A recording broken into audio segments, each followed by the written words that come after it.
Have you ever stopped to consider the possibility that there might be more to the inanimate world around you than meets the eye?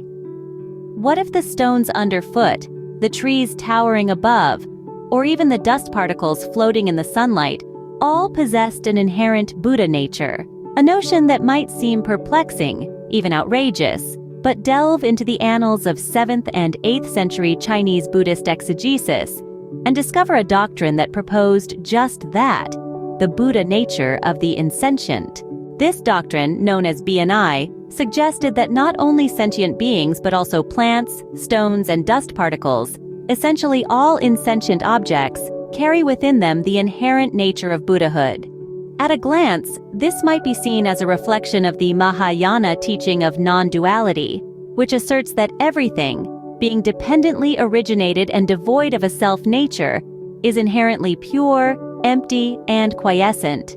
From this angle, there's no ultimate distinction between the absolute, whether you call it Dharmakaya, Tathata, Nirvana, Sunyata, original mind, Buddha, or what you will, and the multifarious world of lived experience. However, the idea of insentient objects possessing Buddha nature was met with skepticism and criticism from medieval Buddhist scholars. They challenged the doctrine on the grounds that it contradicted authoritative Mahayana scriptures, which explicitly limited Buddha nature to sentient beings.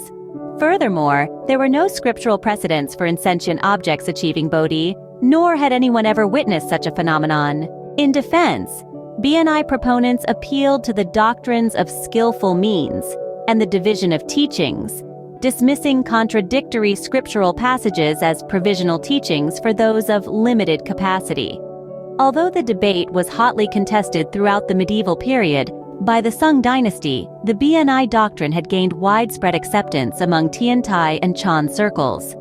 It was also embraced by many leading Japanese monks, including the founders of the Shingon, Tendai, Esti, and Nichiren schools. The BNI doctrine has caught the attention of contemporary scholars, particularly those interested in the sinification of Buddhism. They speculate that the emphasis on inherent Buddha nature gained prominence in China due to the indigenous Chinese focus on humankind's inherent nature, a concept that dates back to the Warring States period. This issue eventually swayed towards the Mencian view that humankind's nature is inherently good, a belief that harmonized with the Mahayana claim that all beings possess Buddha nature. While the Buddha nature theory itself has roots in Indian sources, its extension to the insentient is a uniquely Chinese innovation. In essence, the BNI doctrine could be seen as an attempt by Buddhists to appropriate the discourse concerning inherent nature from the Jewists and outdo them simultaneously. In contrast to the expansive Mahayana vision of universal Buddha nature, extending even to walls and roof tiles, the Jewist discourse on inherent nature appears relatively mundane and parochial. Today we have journeyed through the evolution and acceptance of the intriguing doctrine of the Buddha nature of the insentient. We've explored its origins, the debates it sparked, and its eventual acceptance. In doing so, we have also glimpsed into the fascinating intersection of philosophy, religion, and culture that shaped its development.